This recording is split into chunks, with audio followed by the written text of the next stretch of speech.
자, 오늘 이 시를 보면 다윗의 시예요.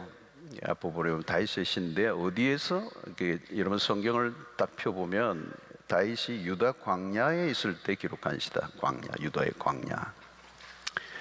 다윗이 많은 경우에는 광야에서 이렇게 시를 썼어요. 자, 여기에서 다윗의 마음이 잘 드러나고 있습니다. 1절에 보면 내가 간절히 주를 찾되 그랬어요. 간절히 주를 찾는다는 거예요. 하나님을 찾는데 그냥 찾는 게 아니고 간절히 찾는 거예요. 여기서 다윗이 하나님과의 관계가 잘 드러나고 있습니다.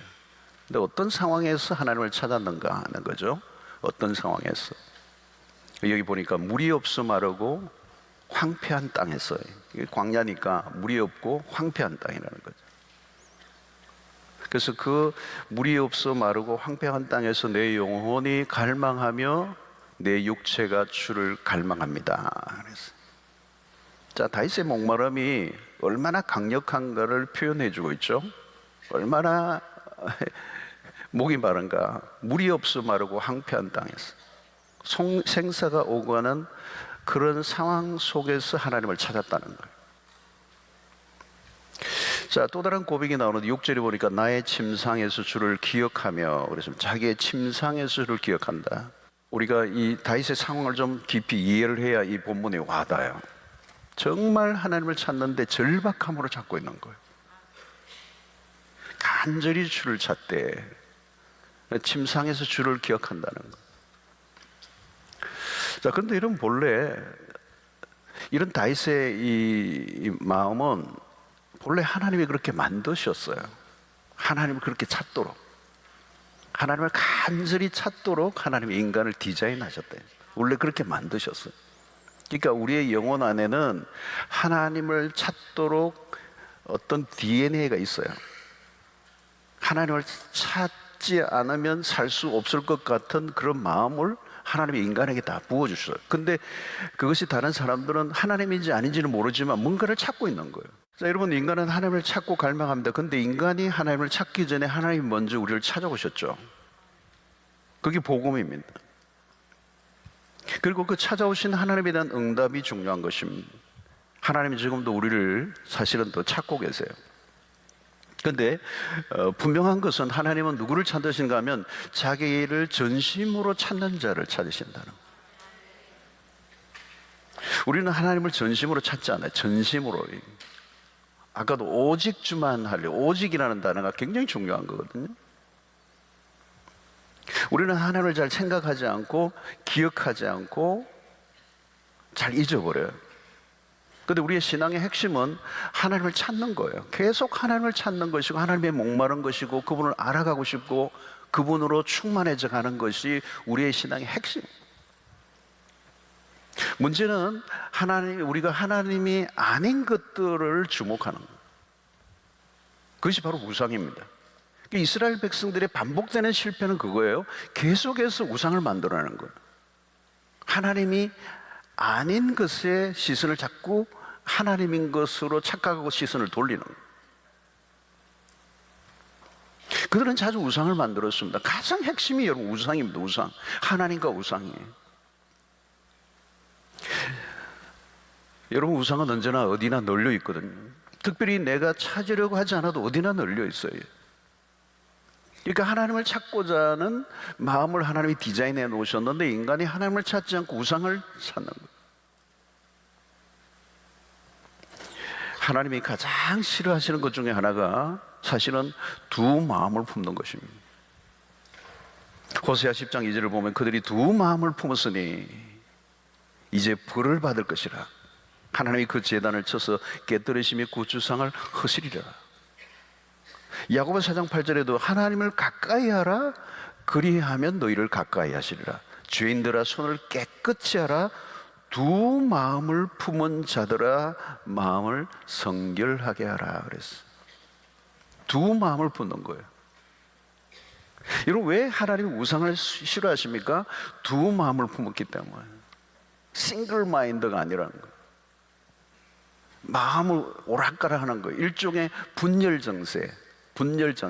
한 곳에 주목하지 못하는 것. 소위 말하면 영적인 ADHD 환자 같은 사람. 주의력 결핍 과다 행동장애 같은.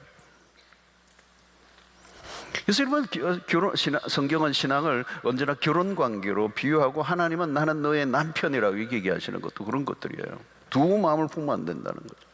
신앙은 마음의 문제죠. 우리의 마음이 어디를 향하고 있는가, 항상 우리가 점검해야 할 부분입니다. 우리가 지금 무엇을 하고 있는가가 아니에요. 우리의 마음이 어디를 향하고 있는가, 어디를 주목하고 있는가. 왜 그렇습니까? 하나님은 우리의 마음을 들여다보시기 때문에. 우리의 행동을 보시는 게 아니라 우리의 마음을 보시는 분이세요. 그래서 우리는 항상 우리의 신앙의 핵심은 우리의 마음이에요. 우리의 마음. 하나님은 우리의 마음을 보시는 거예요. 우리의 마음이 어디를 향하고 있느냐는 거예요. 두 마음을 품지 말라는 거예요. 싱글만, 하나님만을 섬기라는 거죠. 자, 여러분, 근데 이게 어려운 거예요. 굉장히 어려워. 하나님만을 바라보는 게 어려워요. 하나님만을 바라본다면 이제 뭐 정말 다 끝난 거예요. 정말 모든 게 다 끝난 거예요. 거기서 모든 문제가 다 해결돼요. 우리의 모든 문제는 우리의 마음이 나누어지는 겁니다. 두 마음을 품는 것입니다. 하나님과 우상 사이를 오가는 것입니다. 자, 여러분, 이스라엘 백성들에게 반복되는 실패 중에 하나가 뭐냐면, 하나님이 복을 주세요. 하나님은 복을 주시는 분입니다. 하나님은 복을 아끼는 분이 아니세요. 하나님은 인색하신 분이 아니세요. 하나님, 우리가 구하고 생각하는 것에 넘치도록 주시는 분이세요. 우리 에베소서의 말씀이잖아요. 우리가 구하고 생각하는 것에 넘치도록 하나님 부시는 분. 하나님의 성품은 넘치는 분이세요. 디모데전서 6장 17절 보면 이런 말씀이 있어요. 내가 이 세대에서 부한 자들을 명하여 마음을 높이지 말고 정함이 없는 재물에 소망을 두지 말고 오직 우리에게 모든 것을 후히 주사 누리게 하시는 하나님께 두며. 자, 우리의 마음을 어디에 두라는 거죠? 정함이 없는 재물에 두지 말고 우리에게 모든 것을 후히 주사 누리게 하시는 하나님을 주목하라는 거죠. 하나님이 어떤 분이라고요? 후히 주시는 분이라는 거예요. 그리고 누리게 하시는 하나님이시라는 거예요. 여러분, 이게 두 가지가 굉장히 중요한 겁니다. 주시는 것만, 주시기만 하고 누리게 하지 못하면 복이 안 해요. 주시기도 하고 누리게도 하시는 분이 하나님이시라는 거는. 하나님은 쫀쫀한 하나님이 아니십니다. 성경을 보면요, 하나님은 굉장히 풍성하신 분입니다. 시편 23편에 다윗의 고백이 그거잖아요. 내게 부족함이 없습니다 그랬잖아요. 사실이에요, 여러분. 다윗의 생애에 하나님이 주신 게 얼마나 많은지 몰라요. 다윗의 왕국이 전성기를 구가했습니다. 사실은 솔로몬 아들 솔로몬이 누렸던 많은 것들은 부왕 다윗으로부터 받은 거예요. 성전을 솔로몬이 건축했지만 그 모든 것들이 누구로부터 왔습니까? 다윗으로부터 왔어요. 다윗이 누렸던 것, 솔로몬이 누렸던 것 다 어디로부터 온 것입니까? 하나님으로부터 온 것입니다. 하나님이 주신 것을 누렸던 거죠. 여러분, 우리는 복에 대한 적극적인 태도가 필요합니다. 하나님께 복을 구하세요. 하나님 복을 주시는 분입니다. 넘치도록 부시는 분입니다. 하나님은 아끼지 않는 분입니다. 인색하지 않습니다. 하나님은 쫀쫀하지 않습니다. 내가 가지고 있는 모든 것은 하나님으로부터 온 것이죠. 자, 여러분, 그렇다면 어떻게 해야 되죠, 여러분? 하나님이 주신 것으로 인하여 우리는 감사하고 누릴 뿐만 아니라 그 주신 것으로 인하여 이전보다 더 주님을 사랑하고 섬겨야 돼요. 근데 이상하게 여기서 꼬이는 거예요, 여러분. 이스라엘 역사를 보면 인간의 심보가 이상해요. 하나님이 주신 복을 가지고 하나님에게로 가는 게 아니라 옆길로 빠진다는 거예요. 이게 인간의 역사예요. 하나님이 아니라 하나님이 주신 것을 사랑하는 거. 하나님을 사랑해야 되는데 하나님이 주신 것에 빠져서 그 주신 것을 사랑하다가 하나님을 사랑한 걸 놓쳐버리는 거예요. 하나님보다 하나님이 주신 물질을 더 귀중하게 여기는 거예요. 주목하는 대상이 바뀌는 거예요. 처음에는 하나님 나에게 은혜를 주십시오, 나에게 복을 주십시오, 내 문제를 해결해 주십시오, 응답해 주십시오 그랬는데 하나님이 응답하자 마음이 싹 바뀌어버리는 거예요. 주목하는 대상이 바뀌어버리는 거예요. 여러분, 하나님이 나에게 복을 주시면 내가 어떤 경우에도 마음껏 줘보십시오. 내 마음이 변하는가? 안 변합니다. 자신 있는 사람도. 쉽지 않은 일이에요. 하나님이 복을 주시는 데는 문제가 없어요. anything, 무엇이든 주실 수 있어요. 마음껏 부어주실 수 있어요. 그런데 감당이 안 돼요. 하나님을 사랑하던 백성이 하나님이 사랑하셔서 우리에게 주신 것들을 받는 순간 우리의 마음이 돌이켜버리는 거예요. 하나님을 떠나버리는 거예요. 여러분, 우리를 혼란하게 하는 거짓신들이 계속적으로 출현합니다. 거짓신들이 활극하는 세상이죠. 오늘날의 신은 여러분, 이전과 같이 형상화된 우상들이 아닙니다. 우리의 오늘날의 신은, 우상은 우리 마음 안에서 자라고 있어요. 우리의 마음이에요, 여러분. 우리의 마음. 거대한 형상이 눈에 보이게 들어서는 게 아니고 우리 마음 안에. 옛날에는 막 신상을, 막 큰 우상을 만들어서 눈에 표가 나게 이렇게 섬겼지만, 오늘 시대는 그런 걸 만드는 시대가 아니에요. 오늘은 우리 마음 안에 우상을 만들어는 거죠. 우리 마음에 뭔가 부풀어 오르는 거죠. 우리 마음을 부풀어 오르게 하고, 나도 모르게 내 마음을 지배하고, 내 마음이 온통 거기에 신경을 쏟고, 그것 외에는 다른 생각을 하지 못하도록 만드는 그 내 마음을 완전히 사로잡고 있는 무엇이 뭐냐는 거죠. 오늘 또 그것을 해결하기 위해서 내가 그냥 매달리고 있다면 어쩌면 내가 우상을 섬기고 있는지도 몰라요, 기도의 자리에서. 여러분, 우리의 마음을 사로잡고 있는 게 뭐냐? 그게 하나님인가 하는 거예요. 하나님과 세상사에서 오락가락해서는 안 되는 것입니다. 하나님 무엇을 요구하십니까? 성경을 보면 하나님의 관점은 매우 단호해요. 여기에서 어떤 타협점을 내어놓지 않습니다. 하나님과 우리 사이에 중간지대가 없어요. 오직 하나님만을 사랑하는, 하나님을 사랑하는 자리에 다른 어떤 것도 양보하지 않겠다. 하나님보다 더 사랑하는 것을 어떤 것도 하나님은 용납하지 않으신다. 여러분, 누가복음 14장 26절을 한번 보십시오. 무릇 내게 오는 자가 자기 부모와 처자와 형제와 자매와 더욱이 자기 목숨까지 미워하지 아니하면 능히 내 제자가 되지 못하고 그랬어요. 부모와 처자와 형제와 자매와 형제와 자매를 미워하라는 얘기가 아니에요, 그렇죠? 그 말이 아니잖아요. 하나님보다 더 사랑할 수 없다는 거예요. 아무리 내가 아끼고 사랑하는 사람이라 할지라도 하나님보다 더 사랑할 수는 없다는 거예요. 하나님에 대한 사랑의 자리에 다른 걸 대체할 수 있는 게 아무것도 없다는 거예요. 부모와 가족을 미워하라는 얘기가 아니에요. 이건 강력한 메시지요. 사랑에 있어서 하나님이 아닌 다른 것을 먼저 사랑한다면 그건 뭔가 잘못되어 있는 거라는 거죠. 그리고 그 사랑은 하나님을 온전한 첫 번째 자리에 사랑하지 않는다면 우리가 사랑하는 어떤 사랑도 온전한 사랑이 될 수 없다는 것입니다. 하나님을 사랑하는 것을 우선에 두어야 다른 것들도 정상적인 관계가 될 수 있습니다. 하나님에 대한 사랑에 온전하지 않으면 어떤 일이 날까요? 여러분, 사랑의 특성이 뭡니까? 사랑은 사실은 빠지는 거예요. 완전히 빠지는 거예요. 몰입이 되는 거예요. 압도하는 거예요. 사로잡히는 거예요. 그래서 사랑은 어떤 면에서 굉장히 독점적이고 배타적이에요. 오직 하나님만을 사랑해야 그게 사랑이에요. 하나님도 사랑하고 다른 것도 사랑하고 그럴 수는 없다는 거예요. 여러분, 하나님을 그래서 어떻게 예배해야 된다, 어떻게 섬겨야 된다고요? 마음을 다하고 목숨을 다하고 뜻을 다해요. 여기에는 다른 여지가 들어갈 구멍이 없어요. 하나님과 우리 사이에 다른 것들이 끼어들 게 하나도 없어요. 그러니까 이것은 굉장히 강력한 것입니다. 우리의 신앙이라고 하는 것은, 사랑은 여러분 우리의 마음의 중심부에서 일어나는 일란 말이죠. 사이드에서 일어나는 게 아니에요. 그래서 마음의 중심에서 일어나는 거예요. 하트에서 중에서도 가장 중앙에서 일어나는 게 사랑이고, 이 사랑을 어떻게 우리가 할 수가 없어요. 여러분, 우리의 마음의 중심에 무엇이 있는가? 어디에 가장 내 마음이 쏠리고 있는가? 어디를 주목하고 있는가? 이 신앙은 이 싸움입니다, 여러분.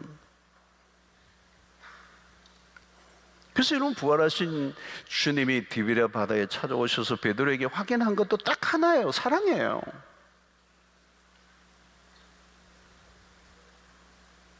사랑은 오직 한 분에 대한 것이라는 거죠. 두 마음을 품지 않는 것입니다. 예수님은 마태복음 6장 24절에서도 하나님과 재물을 겸하여 섬길 수 없다. 더블 플레이가 안 된다는 거예요. 신앙을 가볍게 여겨서는 안 된다는 겁니다. 그러니까 이스라엘 백성들의 마음이 자꾸 이 우상이 출몰하면서 그들의 마음이 자꾸 더블 플레이를 하는 거예요. 사랑은 그렇게 될 수 없다는 거예요. 더블 플레이를 할 수가 없어요, 여러분. 올이 된다는 거예요. 오직 주만 사랑하며, 이게 맞는 거예요. 오직 주도 사랑하고, 이게 안 돼요. 여러분, 현대사회에서 가장 심각한 증상 중에 하나가 뭐냐면 우리의 시선이 자꾸 분산된다는 거예요. 집중력이 없다는 거예요. 영적인 몰입도가 안 돼. 하나님에게 영적 몰입이 안 되는 거예요. 사랑하면 몰입이 되는 거잖아요. 빠지잖아요. 주목하잖아요. 사로잡히잖아요. 매이잖아요. 그게 신앙이란 말. 마음을 다하고 뜻을 다하고 목숨을 다하고 그 상태에 하나님을 사랑한다는 것은 완전하게 그게 사로잡히고 그분만을 주목하는 싱글 포커스를 말하는 건데, 그래서 다윗은 지금 아침에도 저녁에도 침상에는 주를 내가 기억하는 거예요. 내 시선을 압도하는 분이, 내 마음을 사로잡는 부분. 이건 사랑의 관계에서 얘기하는 거지 그냥 의무적 종교적인 관계에서 얘기하는 게 아니거든요.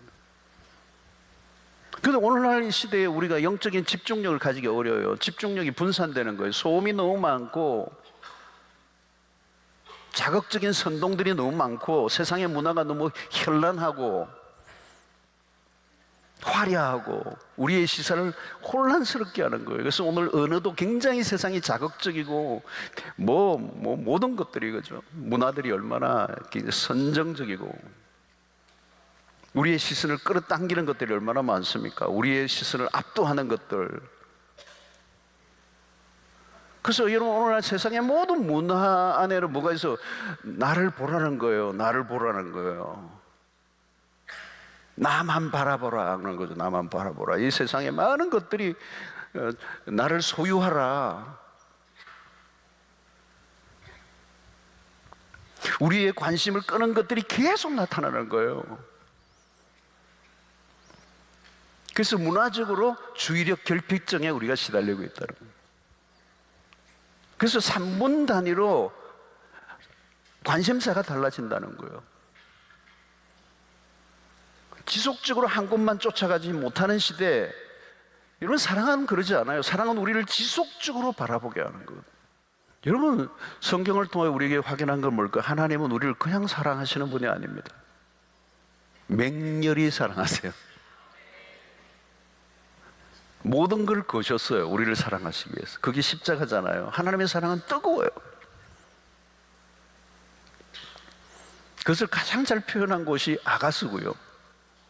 솔로몬과 술라미의 여인의 그 사랑의 관계 속에서 솔로몬이 얼마나 그 술라미를 쫓아가는지,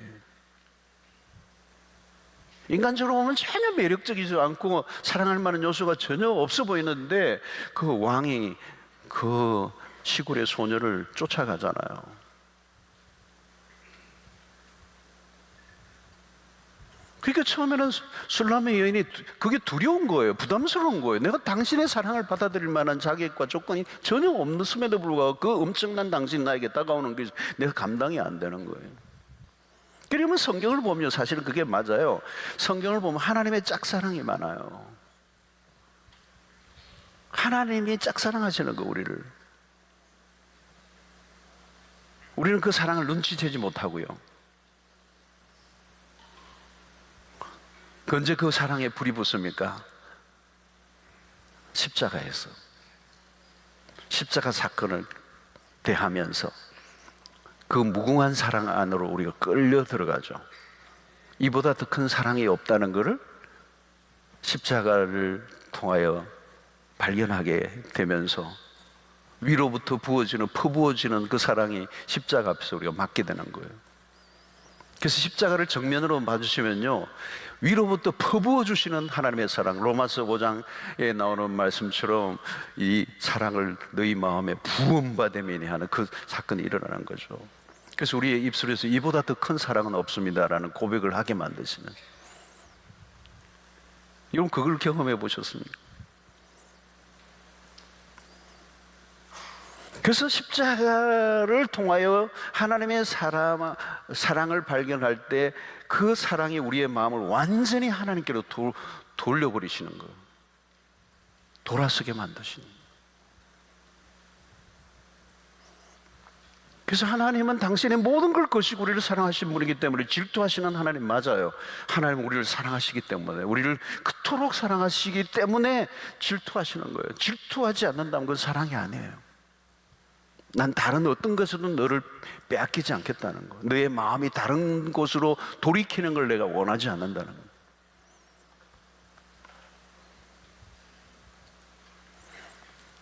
그 사랑이 우리를 바꾸어 놓았고, 우리의 모든 것을 바꾸어 놓았고, 우리를 하여금 하나님을 주목하게 하시는 거예요. 사랑의 인카운터가 일어나는 거예요. 여러분 사랑이 어떤 거예요? 여러분 사랑하면요 모든 것은 사랑을 위해 동원돼요. 사랑은 진짜 강력한 거죠.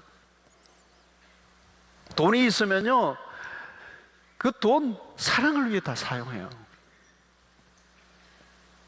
돈이 어디로 쓰여지는가는 참 중요해요. 여러분 사랑하는 사람을 위해 돈을 쓰는 데는 아깝지 않아요. 여러분 사랑은 강력한 거예요. 여러분 사랑은 중독 증세와 흡사해요. 거절을 못해요. 사로잡혀요. 몰입돼요. 여러분 우상도 그렇잖아요. 여러분 우상을 섬기면 우상이 우리를 지배해버려요. 온갖 잡신들을 섬기며 결혼도 마음대로 못하고 이사도 마음대로 못하고 모든 것에 거기에 사로잡히고 거기에 끌려다니는 거잖아요. 우리 안에 욕망이 주인이 되어버려서 그게 우리를 지배해버리죠. 돈을 섬기면 돈이 나를 지배해버립니다. 불행해집니다. 그래서 우리가 무엇을 사랑하느냐가 우리의 삶을 결정해버려요. 요한 1서 2장 15절 16절 이 세상이나 세상에 있는 것들을 사랑하지 말라. 누구든지 세상을 사랑하면 아버지의 사랑이 그 안에 있지 아니하니. 두 사랑이 같이 존재할 수가 없어요. 이는 세상에 있는 모든 것이 육신의 정욕과 안목의 정욕과 이생의 자랑이니 다 아버지께로부터 온 것이 아니요 세상으로부터 온 것이다. 하나님으로부터 온 사랑은 다른 것입니다. 격이 달라요. 그건 폭력적이지 않아요. 진정한 사랑은 우리가 꿈꾸는 것 이상이에요. 사랑하는 성도 여러분, 하나님은 우리를 사랑하십니다. 모든 걸 거시고 우리를 사랑하셨어요. 우리를 종교 생활로 초대하신 분이 아닙니다. 그래서 일주일에 한 번씩 콘서트처럼 즐기는 그런 예배로 우리를 초대하신 게 아니에요. 하나님 우리에게 그래요. 우리를 부르신 것은 사랑하자는 거예요. 난 너를 사랑해 미치도록. 그 말은 하나님이 인간을 처음 만드셨을 때 그렇게 디자인했어요. 하나님과 우리가 그렇게 사랑하는 관계로, 아담과 하와의 관계보다 더 강력한 관계로 하나님과 우리의 관계를 맺어주시고 우리에게 다가오신 분이죠. 우리를 사랑하신 분이에요. 근데 우리는 그 하나님의 사랑을 거절하고 도망가고 외면하고 거절하고 무시하고 우상을 사랑하고 세상을 사랑하고. 근데 하나님이 독생자 예수 그리스도를 이 땅에 보내시면서 당신의 사랑을 실체를 분명하게 우리 드러내시면서 그 앞에 무릎을 꿇게 하시는 거예요. 우리의 마음을 완전히 돌이키게 하신 것이 십자가 사건이에요. 내가 이처럼 너를 사랑한다. 이보다 더 큰 사랑은 없는 거. 우리에게 모든 걸 거신 분이시죠. 사랑하기 때문에. 여러분 그들의 기도를 한번 점검해 보세요. 무엇을 주목하고 있는가? 무엇을 구해야 될까요, 여러분? 하나님을 구하셔야 돼요. 우리가 지금 주목한 것을 보면 마음이 드러나게 되어 있습니다. 우리가 자칫하면 하나님을 사랑하는 게 아니고 하나님을 이용할 가능성이 높아요. 여러분 종교 중독이 그런 거예요. 하나님의 이름을 걸어서 자기의 목적을 이루려고 하는, 여러분, 예수의 이름으로 기도한다는 것은 놀라운 거예요. 그분의 뜻 안에서 구하는 거예요. 여러분, 우리가 봉사를 하고 헌금하는 것, 하나님과 거래가 되면 안 돼요. 우리는 끊임없이 하나님에게 무엇인가를 달라고 요구합니다. 내가 기도한 대로 이루어지지 않으면 하나님의 사랑을 의심합니다. 여러분, 하나님에 대한 사랑, 하나님의 사랑에 대한 의심은 이스라엘 백성들에게 늘 있었던 거예요. 근데 여러분, 이스라엘 백성들이 하나님의 응답을 받고 난 다음 그들은 하나님을 찾지 않아요. 그들이 광야를 통과하면서 끊임없이 하나님만을 구하도록 하나님이 레슨을 하셨어요. 그런데 가나안에 들어가고 그 풍요한 땅에 들어가자 그들은 하나님을 잊기 시작해요. 이게 우리의 딜레마예요. 하나님보다 하나님이 주신 것을 더 사랑하는 것, 하나님이 주신 축복으로 인하여 마음이 어느 순간 변질되어 버린다는 것. 하나님을 사랑하는 것이 아니고 하나님이 만드신 이 세상의 것들을 사랑하는 것. 우리는 하나님이 주신 것에 마음이 빼앗겨버려요. 정신을 못 차려요. 여러분, 돈을 주시면, 여러분 돈 문제 해결되면 여러분 하나님을 더 찾으실 자신이 있으세요? 여러분 사람 돈이 들어가면요 사람이 휙 가버려요. 돈이 조금만 들어왔으니까 휙 안 갔지. 100억이 딱 들어왔다, 휙 가버려요.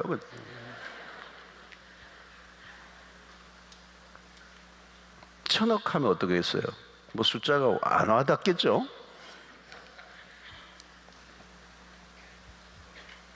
여러분, 주신 것이 많으면요 하나님을 이전보다 더 사랑해야죠. 그게 맞잖아요. 근데 주신 것이 많으면 그것에 더 매여 살아요. 없을 때도 살았는데, 없을 때도 감사하며 살았는데, 풍성하게 주셨는데 그거 주신 거 붙들고 사는 거예요. 거기에 매여 사는 거예요. 많은 걸 주셨다면 그것에 대한 감사를 해야 되죠. 그런데 인간은 더 많이 달라고 졸라요. 더. 하나님이 광야에서 만나 메추라기를 풍족히 내려주셨어요. 그건 먹고 감사하면 되는 거예요. 뭐 애굽에서 고기를 먹었어요. 고기국을 먹었어요. 매 맞으면서 벽돌도 찍어내는 고통만 했는데 그 과거로 돌아가려고 하는 거예요. 만족하지 못하는 거예요. 자유를 얻었잖아요, 여러분. 자유. 가나안이 약속돼 있잖아요. 하나님은 그들에 대한 사랑이 변함이 없어요. 여러분, 하나님은 우리에 대한 사랑이 변함이 없어요.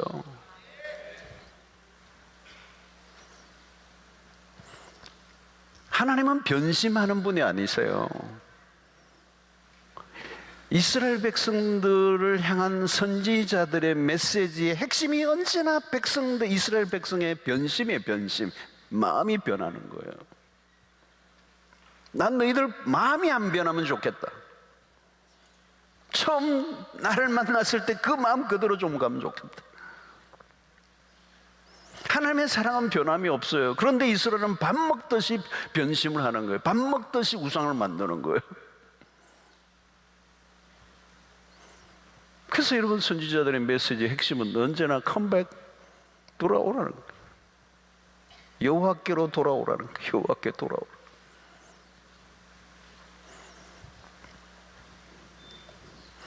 성도 여러분, 우리에게 무엇이 지금 필요하십니까? 하나님이 필요하십니까? 하나님이 주신 것이 필요하십니까? 여러분, 우리는 너무나도 잘 압니다. 아무리 세상에 엄청난 것이 있다 할지라도 하나님과 비교할 수는 없어요. 하나님보다 더 우리가 찾아야 될 대상은 이 세상에 존재하지 않아요.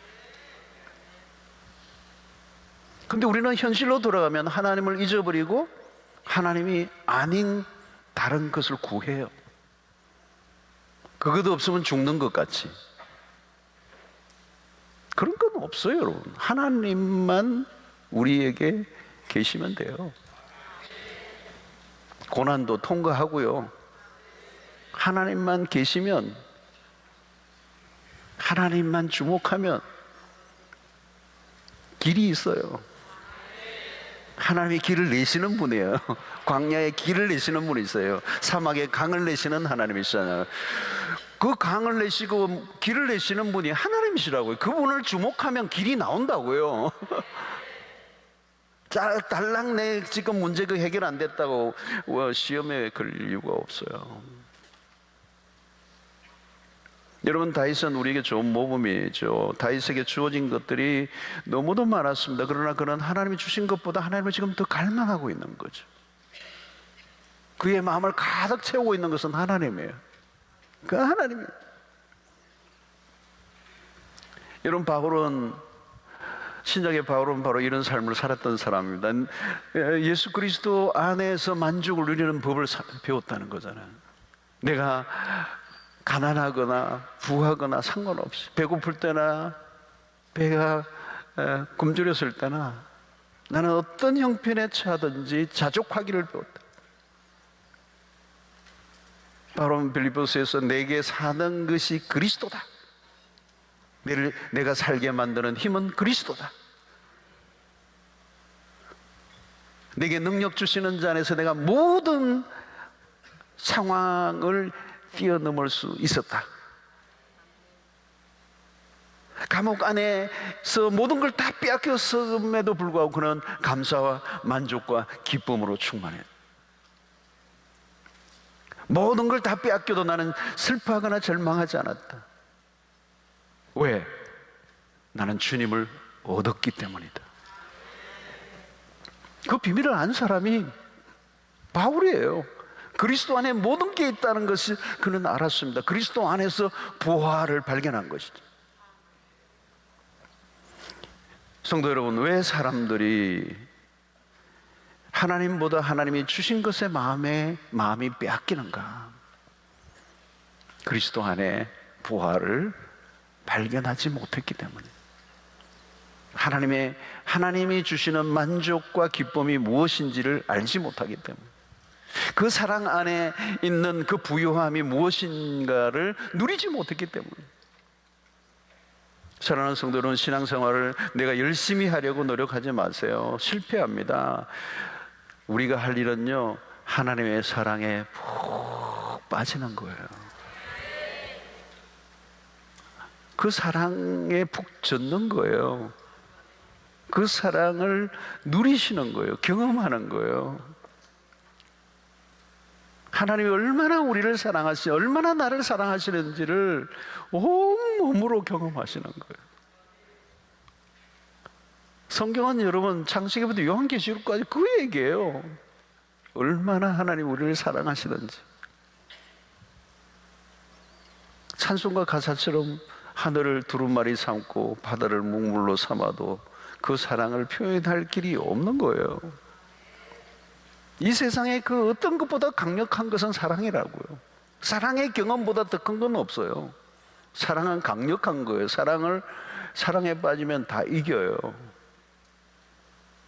거기에 몰입되는 거예요. 그리고 그 사랑이 나를 어디론가 데리고 가는 거예요. 여러분, 교회에서도 주를 위해서도 우리가 사는 것도 다 그래요. 우리가 희생하려고 하면 힘들어요. 희생 못해요. 봉사 내 힘으로 못해요.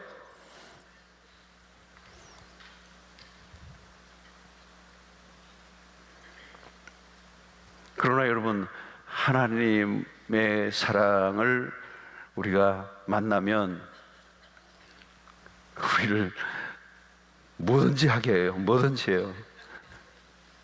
아까운 것도 없고요. 내가 희생이라는 생각도 안 들고요. 뭐든지 다 좋아요. 룰루랄라예요. 뭐든지 감사해요.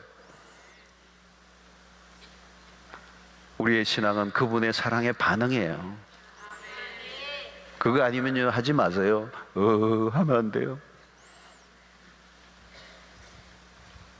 여러분, 오늘 세상은 우리를 현혹시키는 것들로 가득 차 있습니다. 여기로 오라, 이걸 가져라, 더 노력해라. 사단은 계속 우리에게 다가와 속삭입니다. 당신의 행복과 만족을 위해서 우리를 유혹합니다.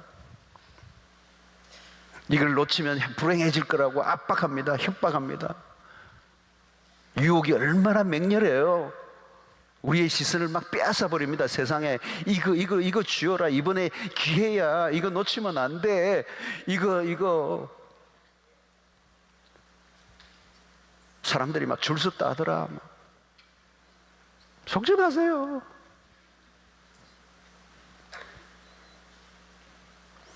마귀는 우리의 시선을 계속 하나님에게서 떼어내는 거예요. 그게 마귀가 하는 일이에요. 그리고 세상의 것들을 바라보도록 유혹하는 거예요. 여러분, 우리를 불행하게 할 수 있는 것은 세상에 없어요. 여러분, 하나님에게만 주목하고 그분의 사랑에 붙들려만 있다면 우리를 불행하게 할 수 있는 게 아무것도 없어요. 여러분, 어떤 분은 그래요. 내가 딱 아파트 팔았는데 그 다음날 값이 올랐대. 그래가지고 너무 속상해요. 하나님, 내가 그렇게 열심히 기도했는데 타이밍을. 억울해하지 마세요. 안 오셨는가 보다. 아멘이 없는 거 보니까. 지금 나에게 필요한 것은 예수뿐입니다. 그분으로 충만해지는 거예요. 그게 사는 길입니다. 지금 주 예수보다 더 귀한 것은 없습니다. 산송가처럼 살자고요. 주 예수보다 귀한 게 없어요. 뭐가 귀한 게 있어요? 뭐가 귀한 게 이 세상에? 하나님보다 귀한 게 어디 있어요, 여러분? 그분 안에 모든 게 다 들어있어요. 그분의 은혜로 충분해요. 하나님을 놓치니까, 그분을 주목하는 걸 놓치니까 세상에 잡다한 걸 나를 사로잡죠. 그리고 사단이 유혹해요. 시선을 분산시켜요. 이것도 저것도 뭐 숱한 것들이 우리를 그냥 사로잡고, 그걸 놓치면 내가 마치 불행해질 것처럼 여기고, 그래서 사람들과 경쟁하고 피 튀기는 싸움을 하고 염려와 근심에 빠지고 절망하고 우울해지고 힘들고 지친 피곤한 삶을 사는 것입니다. 여러분, 우리는 아무리 노력하고 힘을 다해 살아도 여전히 피곤하고 지치게 되어 있습니다. 아무리 우리가 수고하고 애를 써도 인생의 문제는 해결되지 않아요. 마귀는 그렇게 했죠. 더 노력하라고, 너가 문제라고. 그러나 그것을 속이는 거예요, 여러분. 우리가 우리의 삶에 한계에 부딪힐 때마다 더 노력이 아니라 우리는 그분을 더 갈망해야 돼요.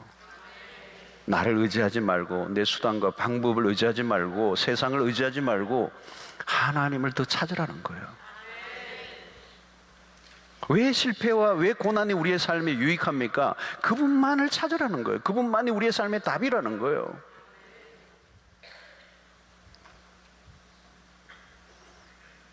우리가 하나님을 놓치는 순간, 그분을 주목하지 않는 순간 우리의 삶에 다양한 것들이 덮쳐요. 그래서 우리의 영혼을 소진시켜버려요.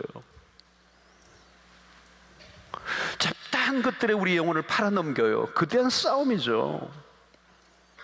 다윗은 시편 16편 8절에 이렇게 얘기합니다. 내가 여호와를 항상 내 앞에 모시며 그가 나의 오른쪽에 계심으로 내가 흔들리지 아니하리로다. 우리는 언제나 선하신 하나님을 찾고 또 찾아야 합니다. 우리에게 언제나 은혜를 베푸시는 분은 하나님이십니다. 전능하신 하나님을 찾고 찾으세요. 하나님은 우리를 더 간절히 찾고 계십니다. 그리고 힘든 현실 속에서 나를 찾고 내 안에서 안식을 누리고 기쁨을 찾으라고 말씀하세요. 하나님에게만 진정한 소망이 있음을 알고 그를 일상에 모셔드려야, 하나님을 모신 삶이 가장 부유한 삶입니다. 문제는 여러분들이 얼마나 하나님을 갈망하는가요? 물이 없어 마르고 콤핏반 땅에서 그 사막에서 간절히 하나님을 찾던, 간절히 찾되 그 갈망이 우리에게 있어야 돼. 하나님만을 찾는 그 갈망. 난 다른 게 필요한 게 아니고 하나님이 필요해요. 난 하나님이 주신 그 무엇이 아니라 하나님 당신이 필요해요. 난 당신을 구해요. 정말 하나님을 찾는 거예요, 여러분. 무엇 때문에 하나님을 찾은 게 아니라 하나님 당신을 나는 찾고 싶어. 오늘 이 밤에 온 것도 마찬가지예요. 여러분, 하나님이 오늘 또 물으시는 거예요. 넌 정말 나를 찾기 위해서 오늘 왔니? something, 뭐 때문에, 뭐 어떤 문제를 해결하기 위해서, 어떤 응답을 받기 위해서 이 밤에 왔니? 그리고 그 응답을 받고 나면 하나님을 떠날 거예요. 필요하지 않으니까. 내 문제가 해결됐으니까 더 이상 하나님 필요하지 않는 거예요. 그것은 하나님이 아니라 하나님에 관련된 자기의 유익을 위해서 추구하는 거죠. 그건 하나님을 찾는 게 아니에요. 얼마나 많은 사람이 한때 하나님을 찾았습니까? 근데 알고 보니 하나님을 찾은 게 아니에요. 하나님을 통하여 무엇인가 자기의 목적을 이루기 위한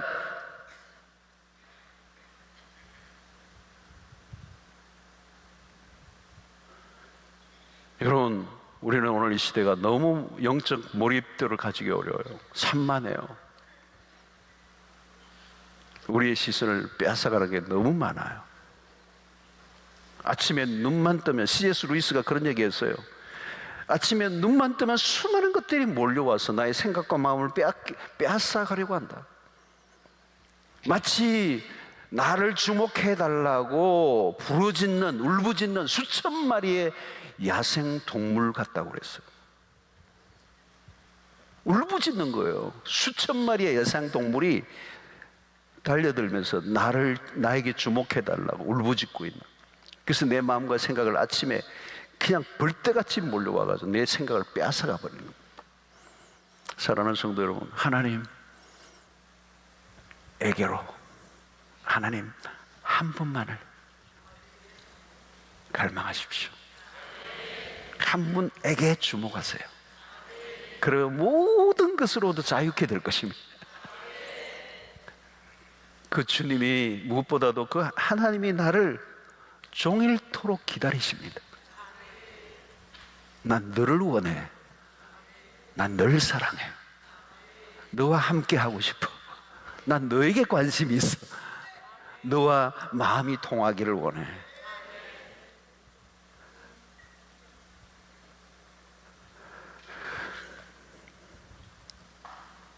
그 하나님이 우리의 삶의 이유이시고 우리의 삶의 목적이시고 그분이 우리의 삶의 기쁨이요 소망이요 모든 문제의 답이 되신 그분에게 온전히 몰두하시고 주목하시고 그분만을 진심으로 사랑하는 아주 깨끗한 영혼의 소유자들이 되시기를 주의 이름으로 축원합니다.